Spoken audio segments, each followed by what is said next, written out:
Since I've been having back problems, I've been using a broom for planting. Also, prepare some empty bottles. You'll see that planting has never been easier. Let me show you a great trick. Cut off the bottom of the bottle.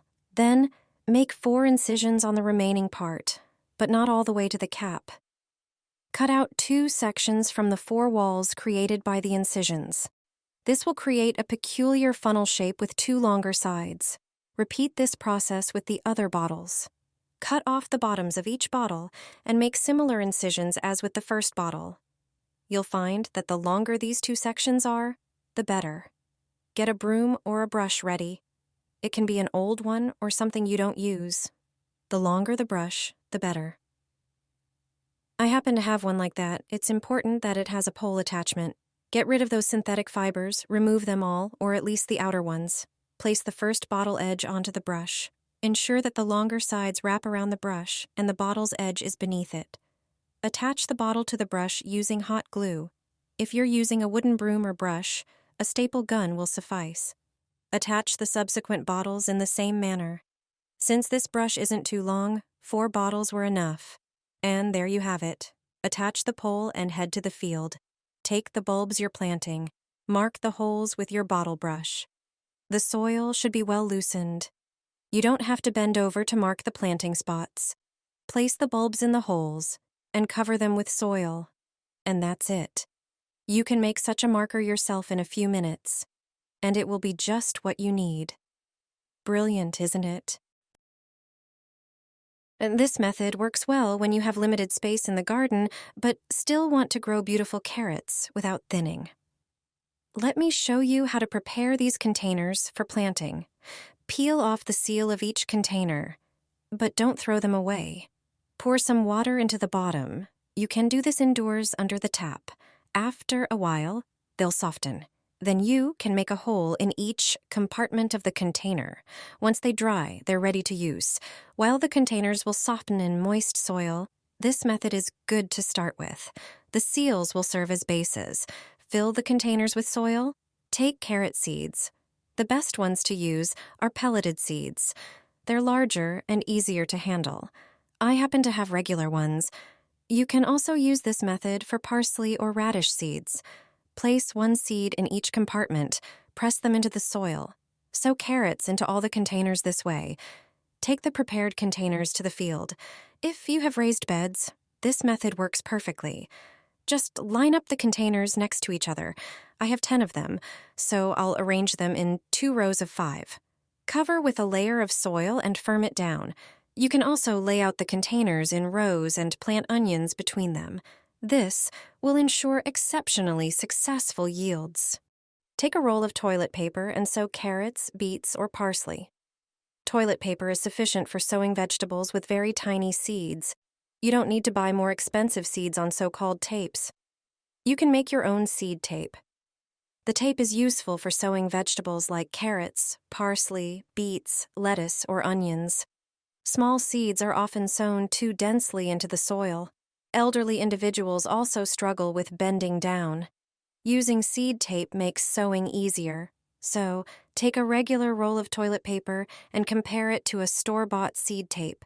It doesn't have seeds on it yet, but that's about to change. Unroll the paper and fold a few sheets. Once you have a substantial amount, lay them out on a table or countertop. Grab a spray bottle filled with water and moisten the spread-out paper. Its whiteness is an advantage, as it makes the seeds visible. The seeds will stick to the moist paper. Therefore, spray the paper evenly. It shouldn't be too wet or it might tear. Take the seeds. I have carrot seeds, but as I mentioned, they could be seeds of other vegetables. Sow them on the paper. Since they are visible on the paper, you won't sow them too densely, and you won't need to bend down. Most of the sewing work will be done now. Fold the paper with seeds in half and gently roll it. This homemade seed tape costs next to nothing, excluding the price of the seeds, of course. Now, all you need to do is go to the field and lay it out. Then cover it with soil, and you're done. In this case, carrots are sown. I don't have to spend hours bending down or endure the chill of the spring wind. I always keep such a clothespin in the shower. I attach it to the shower head or the shower door. It has a brilliant application that most people don't know about. Friends laughed at me when they saw clothespins in my shower, but when they learned the reason, they started doing it themselves. Thanks to them, a regular shower gains new functions. You can attach it to the shower head or on the side glass doors. It's important for the clothespins to be wooden. They must be made of absorbent material. That's why plastic clothespins won't work. Prepare about 3 such clothespins. Then take natural essential oil. I recommend eucalyptus oil. It's known for its antiseptic, antibacterial, and anti-inflammatory properties.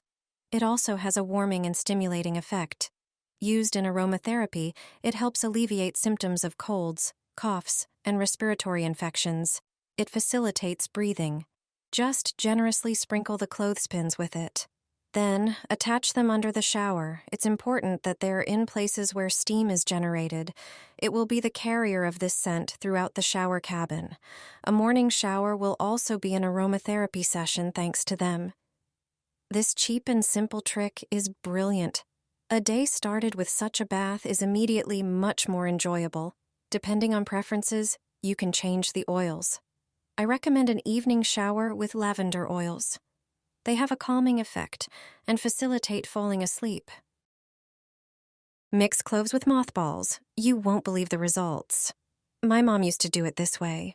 Her method is very simple. It's a straightforward homemade recipe. Pour 250 milliliters of water into a pot.